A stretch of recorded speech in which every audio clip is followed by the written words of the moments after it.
আমি আগেই বলেছি যে লাস্ট উইক অফ জানুয়ারি যদি সেটা অ্যাভেলেবল না পাই, মার্চ যদি এনওসি না পাই, 2-4 দিন এধার ওধার হতেই পারে। সেটা ফার্স্ট উইক অফ ফেব্রুয়ারির বাইরে যাবে না, কারণ পরে পরীক্ষা আছে, মাইক বাজানোর পারমিশন পাওয়া যাবে না।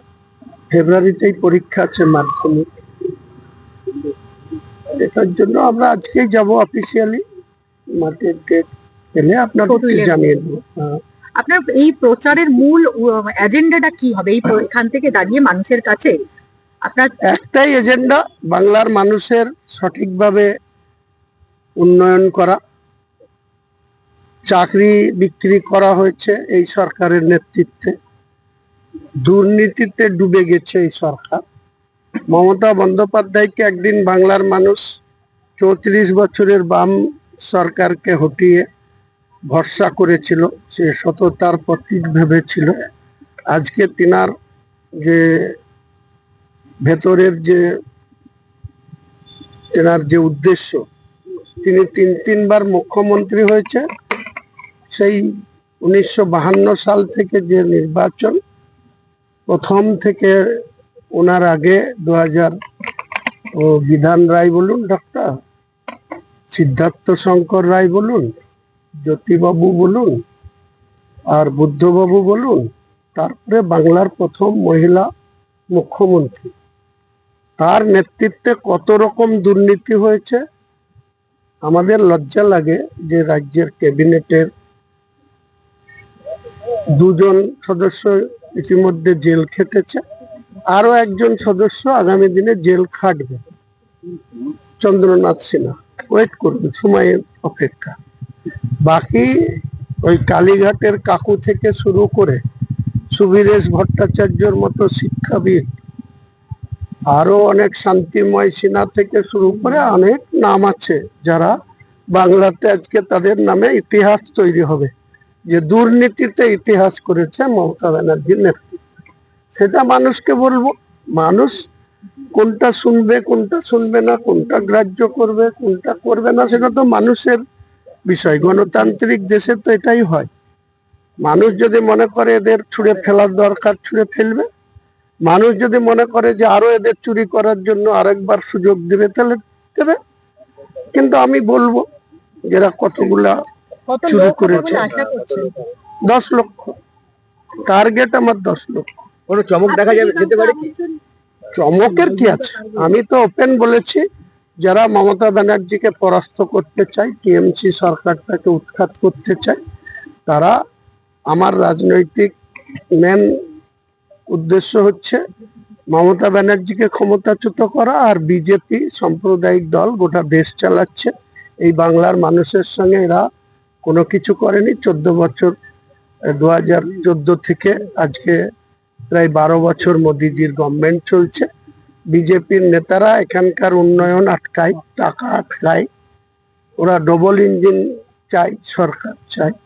তো বাংলার মানুষ আগামী দিনে তাদের কি জবাব দেয়, আর এই চোরের সরকারটার কি জবাব দেয়, এটা তো একবার সমাবেশের আগে জেলায় জেলায় কোনো ছোট সমাবেশ?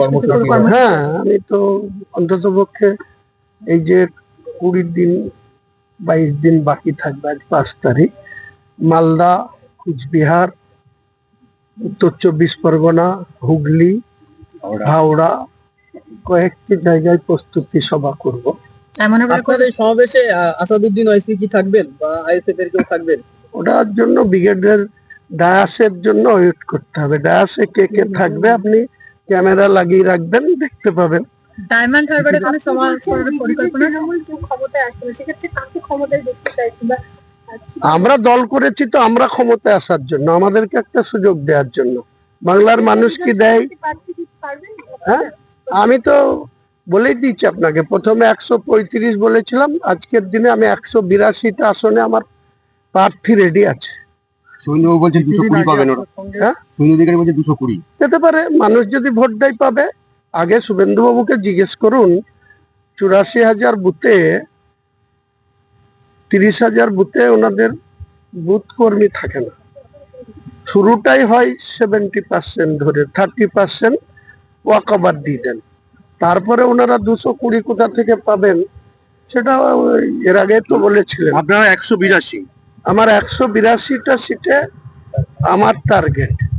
এবার যদি আমাদের কোনো জোট সঙ্গে এসে আরো সংখ্যাটা বাড়ানোর ডিমান্ড করে, তাদের যদি সেই দাবি সঠিক মনে হয় তাহলে আলোচনা সাপেক্ষে আরো বাড়তে পারে। এখানে সবাই কোনো তারকা থাকবে? এই মুহূর্তে বলতে পারছি না। আমার রাজনৈতিক কর্মীদের নিয়ে, যারা বাংলার মানুষের সুশাসন চায়, বাংলার মুখ্যমন্ত্রী হিসাবে বা সরকার যেটা গঠন হবে, এই দুর্নীতির বিরুদ্ধে আমাদের লড়াই। সেই দুর্নীতি যারা প্রশ্রয় দিতে চায় না, তারা আমাদের সঙ্গে নিশ্চয়ই আগামী দিনে সহযোগিতার হাত বাড়াবে বলে আমার ঠিক বিশ্বাস। আজকে তামিলনাড়ু থেকে বাংলা দখলের ডাক দিচ্ছেন অমিত শাহ, বলছেন 2026-এ বিজেপি সরকার করবে। বললাম তো, উনি তো কদিন আগে এখানে এসেছিলেন, বছরের লাস্ট ডেটা তো উনি তার দলীয় বিধায়ক, এমপি, কর্মকর্তাদের নিয়ে মিটিং করেছে। এরকম আমরা 2021 সালের আগে স্কিপার 200 পার ডেলি প্যাসেঞ্জারই দেখেছিলাম, বাংলার এই ব্রিগেড থেকে শুরু করে বাংলার প্রত্যেকটা জায়গায়। তো 77-তে থেমে গেছিল। এবার আমার ধারণা যে 10টা এধার ওধার হতে পারে, কিন্তু ওই 148-এর ধারে কাছে ওই বিজেপিও যাবে না, আমাদের শাসক দলও যাবে না। শেষ মৌসুম বেঞ্জিন। শেষ প্রশ্নটা আমি করছি, সেটা হচ্ছে যে আপনি যেটা নিয়ে সামনে এলেন সেটা হচ্ছে বাবরি মসজিদ, সেইটা স্টাইল কি এখন? বাবরি মসজিদের কাজ আমি একটা পেশাদারি কনস্ট্রাকশনকে দিয়ে দিচ্ছি। তারা ব্যাঙ্গালোরের কোম্পানি, অলরেডি তারা কলকাতায় চলে এসছে। আমি রাত্রি 8টার সময় তাদের সঙ্গে বসবো। তারা কালকে সরাসরি আমার স্পটে যাবে, আমি কালকে মেদিনীপুর যাব। পরশুদিন ওনারা থাকবে। আমার যারা ট্রাস্টের লোকজন আছে, তারা 8 বিঘা জায়গা মেজারমেন্ট করা হয়ে গেছে। কাল থেকে 15 জন আমিন, তারা চেন ফেলে মেজারমেন্ট করছে। টোটাল 30 বিঘি জায়গা রেডি। তার মধ্যে ফ্রন্টে NH এর থেকে 80 ফুট ছেড়ে যে মেন স্ট্রাকচার হবে, ইঞ্জিনিয়াররা যাবে, সয়েল টেস্ট করবে। ফেব্রুয়ারির 15 তারিখের আগে আনুষ্ঠানিকভাবে, এখানে কদিন আগে 7ই ডিসেম্বর গীতা পাঠ হয়েছে আপনারা জানেন এই মাঠে। তো আমি বলেছি ওই বাবরি মসজিদের যেখানে শুরু হবে কনস্ট্রাকশন, ওখানে 1 লক্ষ কোরআনের হাফেজ, মুফতি, মৌলানা, কারি তাদের নিয়ে কোরআন পাঠ হবে। তারপরের দিন থেকে আনুষ্ঠানিকভাবে বাবরি মসজিদের কাজ শুরু। তারিখটা 15ই ফেব্রুয়ারির মধ্যে বলছেন? 15ই ফেব্রুয়ারির আগে, 15ই ফেব্রুয়ারির পরে না। সেটা 10 তারিখ হতে পারে, 11 তারিখ হতে পারে, 15 যে কোনো ক্ষেত্রে একটা অনুমতির বিষয় থাকে, সেই জায়গায় নেওয়া, সেই সব তোমার প্রশাসনের তরফ থেকে অনুমতি কিছু পাচ্ছে মানে এটা? আমি যতটুকু নর্মস জানি, আইন জানি, আমার 62 বছর বয়স হয়েছে। আমি নিজে হাতে অনেকগুলা বাড়ি করেছি।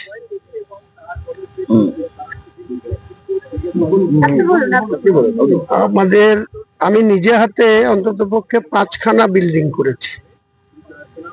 যে বিল্ডিং আমার নিজের নামে আছে 2টো, আমার বসত বাড়ি। তারপরে বহরমপুরে আছে, বহরমপুরের বাইরেও আছে। তো আমি কনস্ট্রাকশন করতে গেলে কি কি করতে হয়, তাছাড়াও আমি 96 থেকে আমি একজন কন্ট্রাক্টর ছিলাম। ফার্মটা আমার মিসেস প্রোপাইটার ছিল, মীরা এন্টারপ্রাইজ, রবিন কনস্ট্রাকশন এখনো আছে। মীরাটা আমি এই মমতা ব্যানার্জিদের দলের চামচাদের অত্যাচারে ওটাকে ব্যান্ড করে দিয়েছি, ওটার ব্যবসাটা করি না। কারণ কাজ নিতে গেলে বামফ্রন্টের আমলে আমরা 96 থেকে 2011 যেসব কাজ করতাম তাতে সমস্যা হতো না, কেউ দাদাগিরিও করতো না, কাউকে অ্যাডভান্স ওয়ার্ক অর্ডার নেওয়ার জন্য পয়সাও দিতে হতো না, তখন ব্যবসাটা করেছি। আর 2018-তে লাস্ট কাজ করেছি 2,02,00,000। তাতে দেখা যাচ্ছে বিল করতে গিয়ে এদের চামচা অফিসারদের পয়সা, ওয়াক অর্ডার নিতে গিয়ে এদের পয়সা, তার জন্য ঘৃণায় ওই ফার্মটাকেই আজকে ঠান্ডা ঘরে পাঠিয়ে দিচ্ছি আর ব্যবসাটা করি।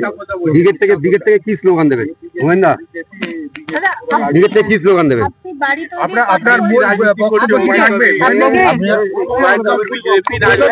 बीजेपी राजनीति করছে,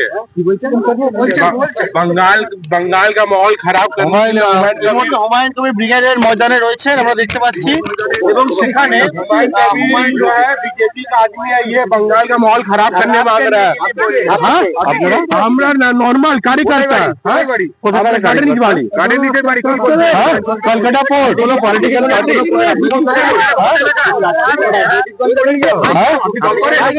রাজনৈতিক দল করি, টিএমসি করি, তৃণমূল কংগ্রেস, অল ইন্ডিয়া তৃণমূল কংগ্রেস। আচ্ছা, এখানে কি নিজে আসছে না কেউ?